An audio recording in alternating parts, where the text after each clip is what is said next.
Olá, amigos do canal Vista Pátria, quem fala é Alan Frutuoso. E ontem tivemos a vitória cachapante aí, com uma aprovação estrondosa da reforma da Previdência, do texto base, né, no primeiro turno.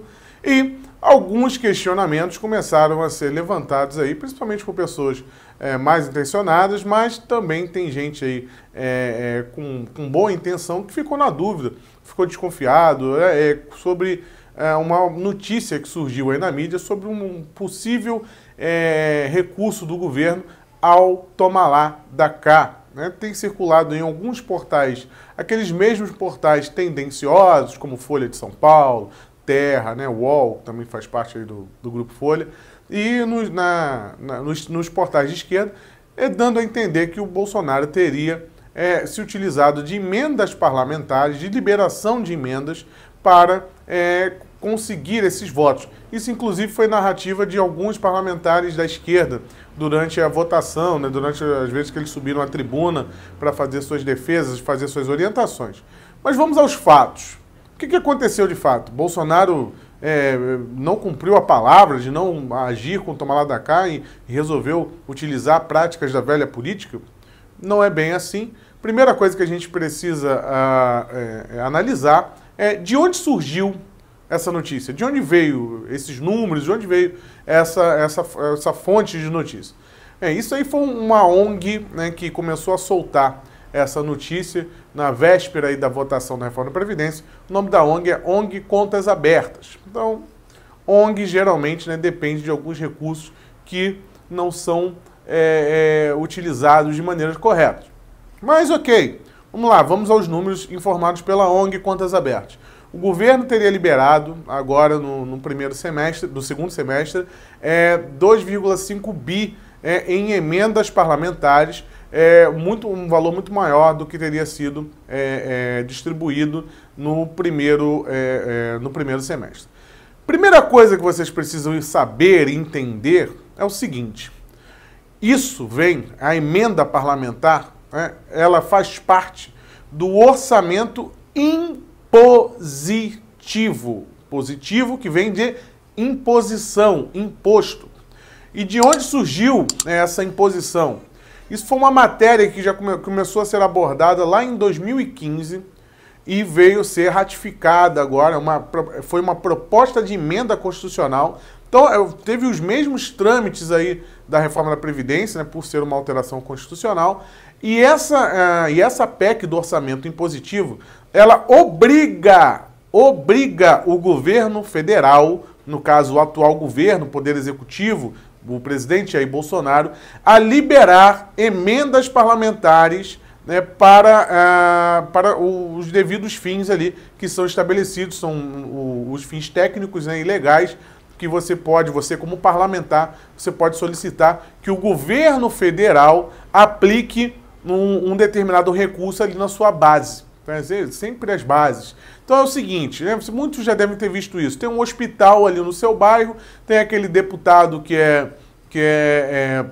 foi eleito, uma votação muito forte naquele bairro, e ele pede para melhorar alguma coisa naquele posto de saúde, naquele hospital, e isso vem através de emendas parlamentares. Isso já existe desde 1964. Não é nenhuma invenção de agora, não. Isso foi se aperfeiçoando por várias leis aí que foram regulamentando esse trâmite de emendas parlamentares. E essa grana aí que era o toma lá da cá antigamente. O que acontecia? O governo ia para o deputado amiguinho dele, ou o deputado que ele queria que votasse de acordo com o governo, e falava: ó, amigão, eu libero aí a grana que você quer lá para o hospital, né, para a tua escola lá no bairro que você quer, mas tem que votar comigo. Aí o governo ia lá, liberava, e o parlamentar votava com o governo. Então isso era o toma lá da cá. Tá? Muitas vezes a gente não está falando nem de mensalão, de grana de propina. Não, era apenas liberação de emendas parlamentares. Hoje em dia, com essa lei que foi aprovada agora em abril, com essa emenda constitucional, não tem mais isso. O governo é obrigado a liberar. Então, o parlamentar pediu, foi aprovado na Câmara, né, ou no Senado, uma emenda para um hospital X. Se passou nos trâmites técnicos, tudo ok, legais, tá tudo certinho, o governo é obrigado a pagar. E foi justamente isso que o presidente da República fez. Tá? A gente está falando aí de 0,6% da receita corrente líquida, que são as emendas parlamentares individuais. E também existem as emendas parlamentares por bancadas, né? que são as emendas coletivas, que aí a gente já fala de 1% da receita corrente líquida, tá? A RCL. Então, o governo é obrigado a liberar isso. Só para vocês terem uma ideia, com a aprovação desse orçamento impositivo agora, em abril, o orçamento do governo para ele poder fazer investimentos, poder gastar com algo inovador, ficou de apenas 3%. Então, o orçamento engessado do governo era 93%, com essa obrigatoriedade aí de emendas e tudo mais que foi feito através do orçamento positivo, o governo passa a ter 97% do seu orçamento engessado. Então esqueçam essa narrativa de que o governo usou toma lá da cá. O presidente Jair Bolsonaro nada mais fez do que cumprir a lei.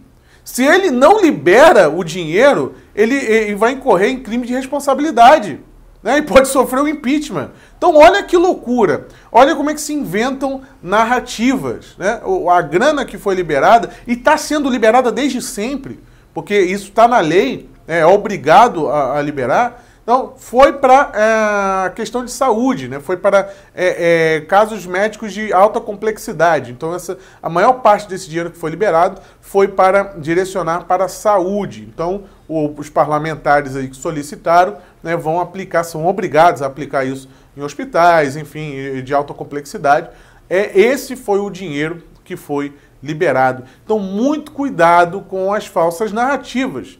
Pegaram uma coisa que é normal, é natural, é obrigatório, pelo amor de Deus, o nome da lei já diz, é impositivo, e tentam manipular isso para descaracterizar a vitória popular, né? A vitória das pessoas que foram às ruas cobrar pela reforma da Previdência, e essa reforma aí foi aprovada por uma ampla maioria e sem tomar lá da cá, como afirmam aí alguns portais de esquerda, que não tem credibilidade para nada, mas às vezes algumas pessoas, né, que não confiam na Folha de São Paulo para determinados assuntos, acabam caindo numa conversa, numa esparrela dessa, né, de liberação de grana para votação. Não foi assim que aconteceu, foi um desgaste muito grande ali de convencimento dos parlamentares. Muitos dos parlamentares ali que votaram contra são aqueles da extrema esquerda que realmente estão contra o país, né? Os demais perceberam que o desgaste político seria muito maior votar contra do que votar a favor, ainda mais com o pensamento, não, com a ideia, o favorável da população diante da reforma. Então ainda serão votados aí os destaques, terá a votação do segundo turno. Vamos torcer para que isso acabe até sexta-feira, né, para que possa ser enviado rapidamente aí para o Senado. A gente precisa do carimbo, né, a gente precisa do fechamento aí dessa situação, mas ontem já foi o mercado financeiro, né? O mercado financeiro, gente, ele não serve praticamente, ele serve de maneira prática no dia a dia do trabalhador, da população, mas ele é um termômetro da saúde da economia, né? E você viu uma perspectiva ali, quando o dólar retrai bastante, né, chegando a 3,74, e quando a Bolsa de Valores bate mais uma vez recordes aí, isso significa uma perspectiva de investimento, tá? Saindo um pouquinho ali da questão de realização, de investimento, de especulação, é um termômetro da saúde do país. Você consegue analisar, né, dentre os fatores ali, bolsa, dólar, tem outros fatores, obviamente, mas indica que estamos no caminho certo, ainda mais com o vídeo que eu lançarei mais tarde hoje, sobre os novos acordos comerciais do governo do Bolsonaro, que após esse acordo aí do Mercosul com a União Europeia, tem coisa no forno aí sendo preparada, tá? Está falando aí de Estados Unidos, Coreia do Sul, né, e países da Europa que não fazem parte da União Europeia, Canadá, Singapura, muita coisa interessante. Assista o vídeo que eu vou lançar mais tarde. Por isso, se você quiser receber a notificação, se inscreva no canal, ative o sininho. Se você já é inscrito, já tem um sininho ativado e não está sendo avisado, desmarque o sininho e ative novamente. Pode ser que dessa forma, talvez o YouTube contribua um pouquinho para o vídeo chegar até você. Tá legal, meus amigos? Não caiam nessa, a votação foi limpa, tudo que o governo federal fez foi cumprir a lei. Caso não cumprisse, poderia até sofrer um impeachment. Tá legal? Aqui foi Alan Frutuoso para o canal Vista Pátria. Até a próxima. Tchau, tchau. Forte abraço a todos e vamos porque o Brasil tem pressa.